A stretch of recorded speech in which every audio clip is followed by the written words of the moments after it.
Foi muito claro algo que Deus colocou no meu coração, quando dentro desse tema, o Espírito Santo compartilhava a mim que muitos de nós têm áreas da nossa vida que estão bloqueadas, paralisadas, áreas que a gente não rompe, que a gente não avança, seja ela ministerial, seja ela dentro do casamento, da família, dentro da nossa vida espiritual, áreas que são, às vezes, travadas, elas não rompem.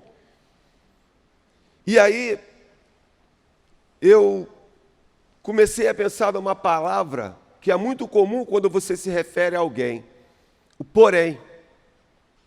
E nessa noite eu quero declarar que o porém que talvez tenha na sua vida vai cair por terra hoje. Você pode dar glória a Deus? Às vezes você fala assim, o irmão é uma bênção, porém, você não pode falar com ele em certos momentos. Esse irmão, esse pai, essa pessoa é tão boa, é tão abençoada, mas tem essa característica. Porém.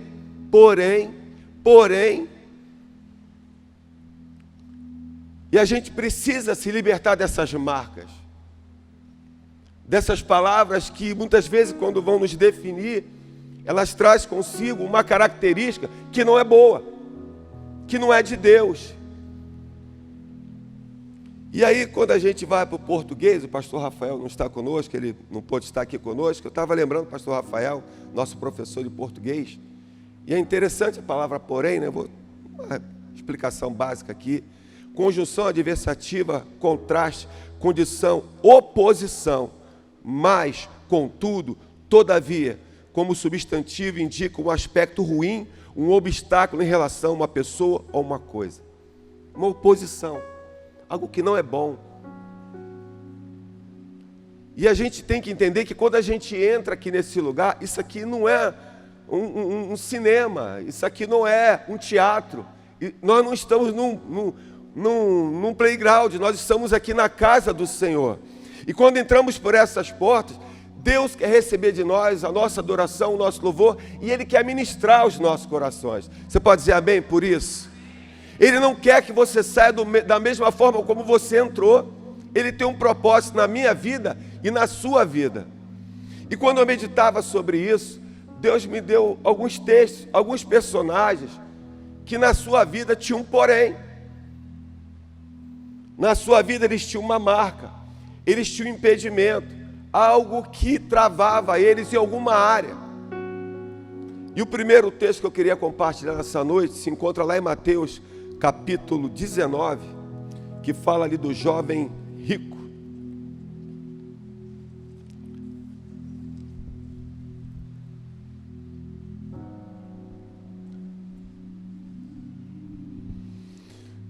Mateus capítulo 19, versículo 16. Diz assim a palavra de Deus. Vai projetar? Então vamos pegar a versão daqui, não tem problema, porque... Eis que alguém se aproximou de Jesus e lhe perguntou, mestre, que farei de bom para ter a vida eterna? Respondeu-lhe Jesus, por que você me pergunta sobre o que é bom? Há somente um que é bom. Se você quer entrar na vida, obedeça aos mandamentos. Quais? Perguntou ele. Jesus respondeu, não matarás, não adulterarás, não furtarás, não darás falso testemunho. Honra teu pai e tua mãe e amarás o teu próximo como a ti mesmo. Disse-lhe o jovem, a tudo isso tenho obedecido, o que me falta ainda? Jesus respondeu, se você quer ser perfeito, vá, vende os seus bens e dê o dinheiro aos pobres, e você terá um tesouro nos céus. Depois disso, venha e siga-me. Ouvindo isso, o jovem afastou-se, triste, porque tinha muitas riquezas. Então Jesus disse aos seus discípulos, digo a verdade, dificilmente um rico entrará no reino dos céus. Só até aí. Esse texto é muito interessante, porque fala de vida eterna.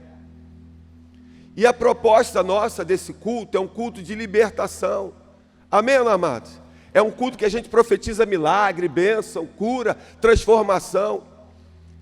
Mas não existe nada na nossa vida mais importante, o maior milagre, a maior cura, a maior bênção que a gente pode usufruir de Deus, não está em algo que Ele vai fazer a nível da gente viver aqui na terra, mas algo eterno, que é a salvação. Você pode dar glória a Deus por isso?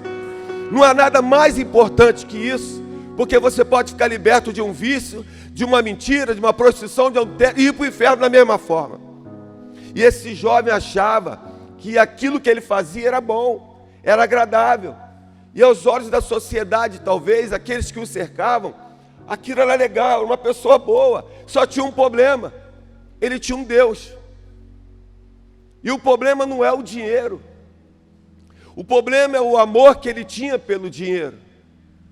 O dinheiro, para algumas pessoas, não, o crente não pode ser rico. Não, amado, o dinheiro não é um problema. O dinheiro apenas representa muitas vezes um Deus. A Bíblia diz que nós não podemos servir nem a Mamon e ao Senhor. Ou você serve a um, ou você serve o outro. E aquilo era um porém na vida dele. Aquilo era um impedimento. Porque apesar de tantas virtudes, o principal ele estava desprezando, que era a vida eterna. E o principal na tua vida, meu irmão, é teu encontro genuíno com o nosso Senhor e Salvador. Você pode dar glória a Deus por isso? Você pode pedir por qualquer coisa, prosperar, avançar. Eu quero casar, eu quero romper com essa área. Mas nada é mais importante que a salvação. Nada é mais precioso e valoroso. Quando ele foi confrontado no seu porém, no seu impedimento, ele se entristeceu. Porque ele não abriu mão do seu porém. Quantas pessoas a gente conhece, às vezes na família, poxa, essa pessoa parece que é crente, porém não aceitou Jesus como Senhor e Salvador. Porém, ele resiste. Porém, nessa noite Deus está te dizendo, amado, se a gente parasse aqui e você estivesse entendendo o que o Espírito Santo quer fazer e quer operar na sua vida, o maior de todos os milagres é você reconhecer Ele como seu Senhor e Salvador. O teu maior milagre você já estaria vivendo a partir de agora. Tudo que viria depois é consequência, é bênção, é crédito. Você pode dar glória a Deus por isso? Por isso nessa noite não resista ao Espírito Santo, porque Ele está aqui, Ele te trouxe aqui essa noite. A sua vida nunca mais será a mesma, porque o dia que você entregar a sua vida ao Senhor, Ele vai ser o seu Deus, o seu Senhor, o seu Salvador. Ele vai suprir todas as coisas. Você pode dizer amém? Você pode dizer glória a Deus? Vamos aplaudir ao Cordeiro de Deus. Aleluia. Mas há um segundo texto, que é muito interessante para a gente refletir também, que se encontra lá em Josué. O primeiro eu falei de um homem, e eu estava ali sentado, falei, poxa, são 3 personagens basicamente.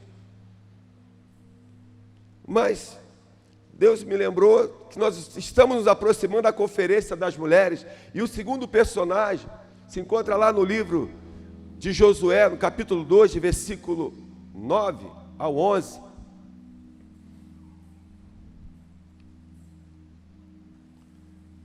Projeta para a gente aí. Josué, capítulo 2, versículo 9 ao 11. Quando Josué envia ali os seus espias, Deus tinha uma missão para aquele povo de Israel, e eles enviam ali 2 homens, 2 espias.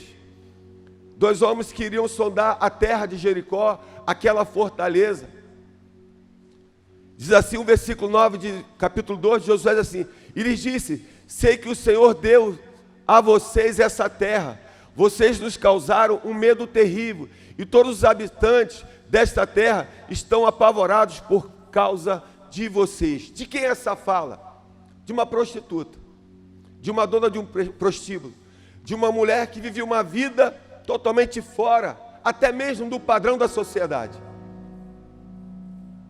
Essa mulher recebe na sua casa ou no seu prostíbulo ali 2 homens de Deus. O propósito principal daquele momento ali era sondar aquela cidade, ver como estava o ânimo, para poder depois o povo de Israel invadir aquele local. para que aquelas muralhas caíssem. Mas antes que isso acontecesse, era necessário que aqueles homens fossem lá. E aonde Deus levou eles? Para a casa daquela mulher. E quando eles chegam lá, ela cita isso. Eu tenho visto o que Deus tem feito. Eu reconheço o Deus de Israel. Eu vejo que Ele é o Deus verdadeiro. Ora, isso me chamou a atenção, porque essa mulher também tinha um porém. Essa mulher começou a entender que existia um Deus, o Deus de Israel, era o Deus verdadeiro, em cima dos céus, embaixo da terra. Mas só que tinha um detalhe, a vida dela não condizia com a fé que ela estava declarando com as suas palavras. Ela vivia naquele momento ali, um momento de uma vida dupla. Há muitas pessoas que têm um certo temor de Deus, mas elas têm um porém. A vida delas não condiz com aquilo que supostamente ela crê, ou que ela tem temor em relação à palavra de Deus. Aquela mulher, ela simplesmente recebe aqueles homens, Deus bate na porta daquela mulher, através daqueles homens, e ela começa a fazer essa declaração: o Deus de Israel é o Deus verdadeiro, nós estamos com medo. Mas que vida é essa? Que muitas pessoas têm, aonde ela declara com a sua boca algo, mas o que ela vive é diferente. Quantas pessoas, às vezes, amado, têm uma vida escondida daquilo que verdadeiramente elas são. Ela frequenta a igreja, ou ela tem um certo temor, mas na realidade a vida que ela vive é diferente daquilo que Deus tem para ela. Talvez você entrou aqui nessa noite e você tem vivido assim. Quem é você? Eu já falei isso aqui antes. Eu passei um tempo na minha vida que eu era chamado de agente secreto de Jesus Cristo. Ninguém sabia que eu era crente. Às vezes você olha assim, acha que todo mundo aqui está pronto hoje, mas e o passado? Como nós éramos? Como era a minha vida? Me escondendo. Ora eu sou crente, ora eu não sou. Ora eu faço aquilo que é certo, ora eu não faço. Vida dupla. O único que perde com tudo isso é você. Porque essa mulher, ela também, aí volta lá no capítulo 2, versículo 9, ali no 11 em diante. Deixa eu ler mais um pouquinho. Ela reconhece isso. 10. Pois temos ouvido como o Senhor secou as águas do Mar Vermelho perante vocês quando saíram do Egito, e o que vocês fizeram a leste do Jordão com Seom e Og, os dois reis amorreus que vocês aniquilaram. Passa depois, 12. Aí ela faz algo interessante. Jure-me pelo Senhor que assim como fui bondosa com vocês, vocês também serão bondosos com a minha família. Dê-me um sinal seguro. Ali ela faz uma aliança. Ali ela começa agora a tomar uma posição. Ela se liberta do porém, para verdadeiramente agora, a partir desse momento, se eu preciso fazer uma aliança com Deus. E como é que ela ia fazer essa aliança? Fazendo uma aliança com aqueles homens. Ela cobre a vida deles, esconde eles naquele lugar. Os soldados foram lá porque ficaram sabendo que tinham passado por lá. Ela, olha, eles estiveram aqui, mas foram embora. Ela até mente, mas ela mentiu com um propósito. Eu precisava guardar esses homens. Eu preciso fazer uma aliança. E Deus quer que muitas pessoas, talvez entrar aqui nessa noite, saia dessa vida dupla e faça uma aliança com Deus. Deus tinha um propósito de tomar aquela cidade. Mas dentro do propósito de Deus, bateu na porta de uma mulher que precisava se posicionar, que precisava tomar uma decisão. Ela percebeu, o fim está próximo, essa cidade vai ser invadida, eu tenho que tomar uma atitude, eu tenho que largar esse porém na minha vida, eu tenho que largar essa vida dupla, eu tenho que me libertar disso, dessa prática, dessa vida que eu estou levando. E aí, amados, Deus se agrada disso, Deus se agradou dessa decisão. E Deus respaldou essa aliança. Essa mulher, ela entrou para a galeria da fé. Essa mulher teve uma resposta de Deus tão preciosa, tão abençoada, que ela entra para a galeria da fé. Sabe por quê? O propósito que Deus tinha na vida dela era muito grande, assim como Ele tem na sua vida. Fala profeticamente para quem está do seu lado aí. Deus tem um grande propósito na sua vida. Mas pastor, o senhor não sabe a vida que eu estou levando. Eu não sei, mas Deus sabe. Essa mulher é uma improvável. Que característica ela tinha na vida dela? Era uma improvável. Mas Deus tinha um propósito. Deus tem um propósito na tua vida. Deus quer mudar a tua história. Deus quer tirar da vida dupla, da vida mais ou menos, da vida rasa, para um novo tempo na sua vida.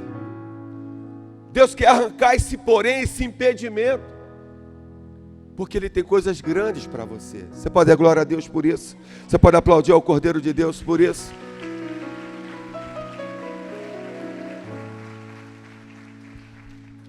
E o terceiro texto aqui, eu queria deixar com vocês, 1 Samuel, capítulo 1. Eu queria que nesse momento também muitas pessoas, principalmente nós que somos autoridade, nós que temos uma posição, que já temos uma estrada no Evangelho, a gente pudesse estar totalmente desarmado nesse momento. Porque Deus não prega para ventilador.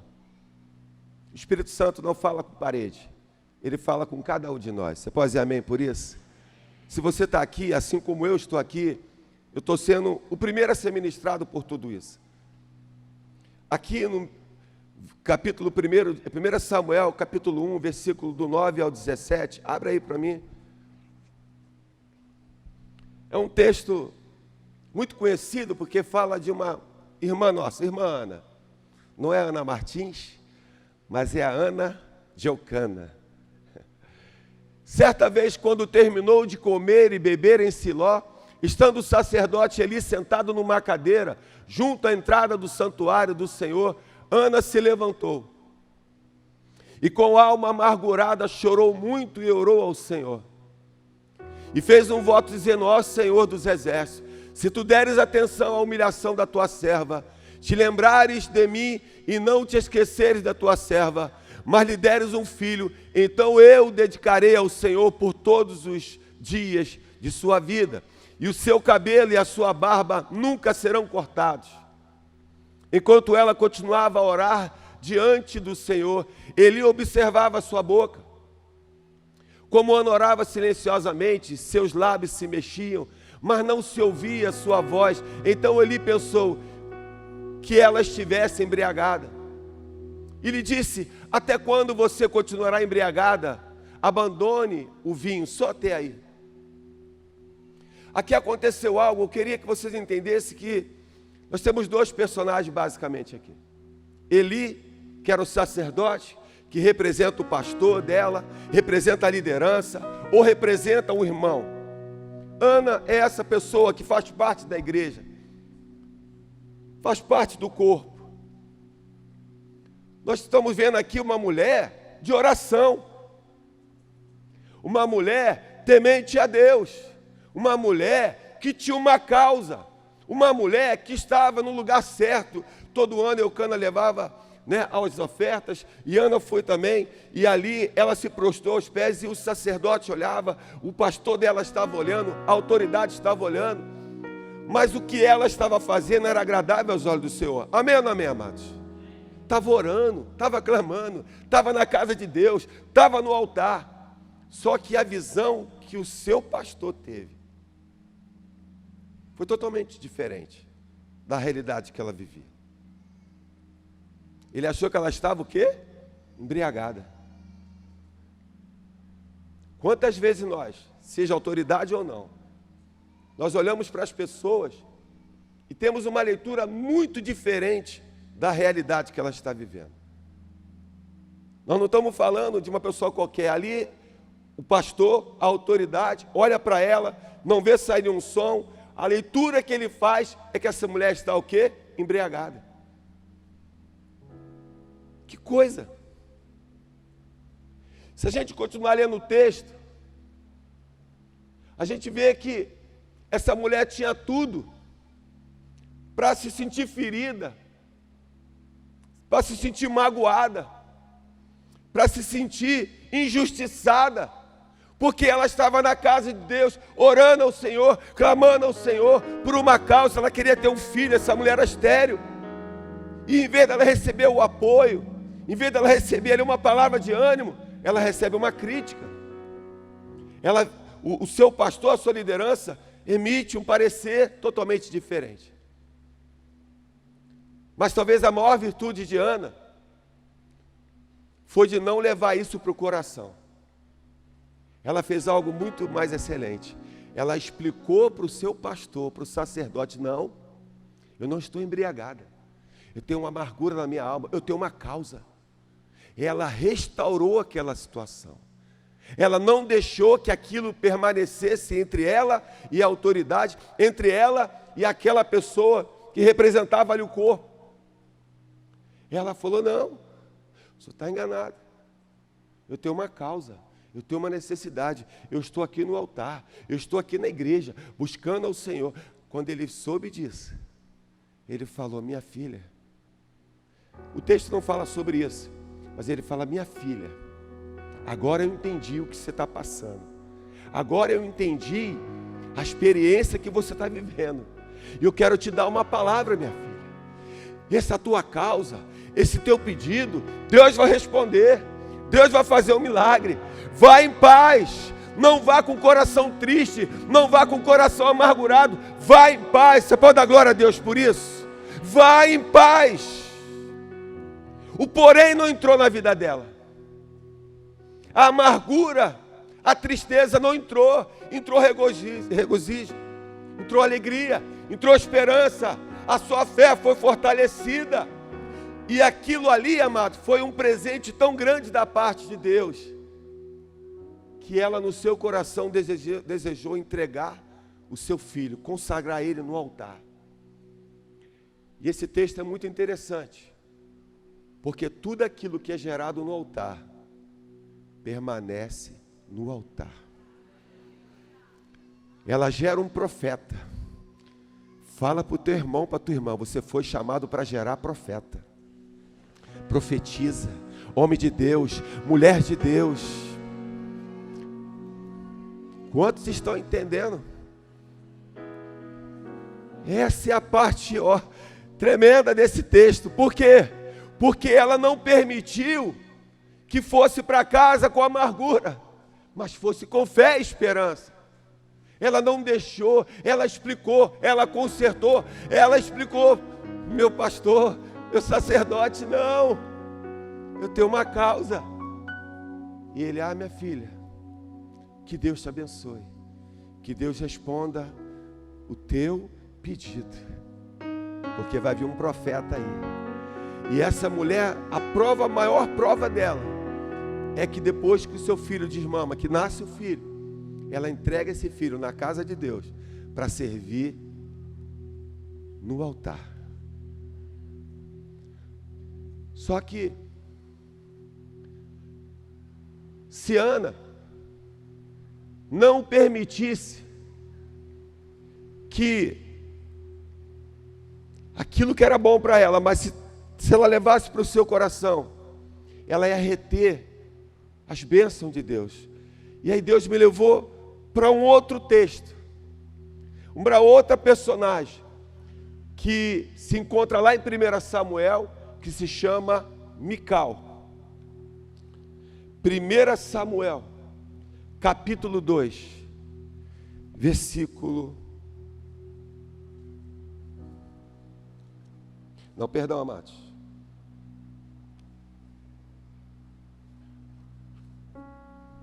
Segunda Samuel, capítulo 6. Segunda Samuel, capítulo 6.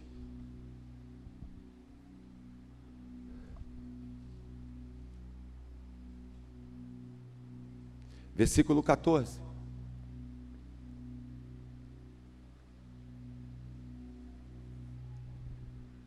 Davi, vestindo o colete sacerdotal de linho, e foi dançando com todas as suas forças perante o Senhor. Enquanto ele e todos os israelitas se levavam a arca do Senhor ao som de gritos de alegria e de trombetas. Aconteceu que, entrando a arca do Senhor na cidade de Davi, Mical, filha de Saul, observava de uma janela. E ao ver o rei Davi dançando e celebrando perante o Senhor, ela o desprezou no seu coração. Para a gente encurtar, uma leitura errada. Essa mulher, Mical, era filha de Saul, esposa de Davi. Ao invés dela estar ali celebrando, adorando, a arca representava ali a presença, Deus estava retornando para Israel. Davi dançava, Davi abriu mão das suas vestes reais, ele dançava, ele pulava, ele adorava. Ao invés dela participar daquilo, ela começou a criticar. E quando ele volta para casa, que situação, que situação, que vexame, você tirando as suas vestes reais, como é que você faz isso? Mas eu estava dançando na presença do Senhor, eu estava me alegrando na presença do Senhor, e mesmo assim aquela mulher não muda, ela tem o seu coração duro, e essa dureza, essa falta de compreensão, gerou para Mical esterilidade. Quantas pessoas, amado, que não resolvem, que não tratam, que verdadeiramente as pessoas às vezes elas não conseguem restaurar a situação, elas insistem no seu olhar, no seu pecado, no seu julgamento, e isso traz para ela esterilidade. Ou então ela gera filhos da desobediência, filhos da rebeldia. Ao longo desses 20 anos de ministério, quantas vezes eu me deparei com líderes e irmãos e irmãs que resistiram à autoridade, resistiram ao pastor, resistiram à liderança, e essas pessoas, o problema não ficou só nela, o problema foi além. Os filhos foram verdadeiramente influenciados por essa postura e se perdem, e se perderam. Há muitas pessoas perdidas no nosso meio, filhos que poderiam ser profetas, filhos e filhas que poderiam ser um instrumento de Deus, mas que se perderam, porque a herança dos seus pais não foi uma herança boa, foi uma herança de rebeldia. Quantas pessoas talvez você não consegue se firmar na igreja, você não consegue se firmar na presença do Senhor, por quê? Porque a herança que você recebeu, o exemplo que você recebeu, não edificou a sua vida. Isso é muito sério. Nós estamos vivendo um tempo onde verdadeiramente muitos jovens, adolescentes estão se levantando, Deus está levantando muitas pessoas, mas a gente vê filhos de pastores, filhos de crente, pessoas tementes a Deus, que estão perdidas. Será que o porém alcançou ela? Todo porém, amados, tem uma causa e tem uma consequência. O desejo de Deus não é que a gente verdadeiramente viva desse jeito, porque todo ato tem uma consequência. Se você deixar no teu coração entrar qualquer coisa de ruim, no relacionamento, na convivência, com a autoridade, principalmente com a autoridade, quando você permite isso, isso trava a sua vida, você não flui, você não gera, ou o que sai de você não é bom, o que é gerado por você não é bom. Quantas pessoas hoje estão perdidas, porque viveram uma experiência traumática, e às vezes essa experiência traumática foi provocada pelos próprios pais. O Ministério de Música pode já subir. Quantos estão entendendo, digo amém. O que Deus quer nos libertar essa noite? De todo sentimento, de todo porém, de tudo aquilo que muitas vezes foi semeado, talvez você não atentou, talvez você não percebeu, talvez você não deu muita importância, você não valorizou, mas isso hoje você carrega um peso, você carrega uma marca, você carrega algo que não é bom para você, nem para a tua família, nem para os teus filhos. E você fica paralisado, parece que a coisa não vai, parece que não rompe, parece que você não avança.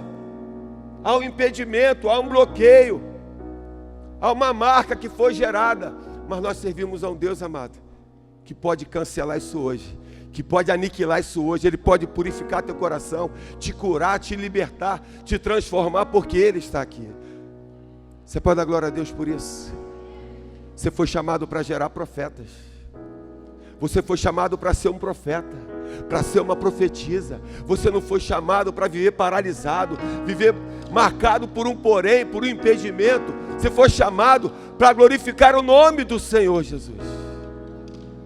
Por isso nessa noite, amado, eu quero orar por você nessa noite.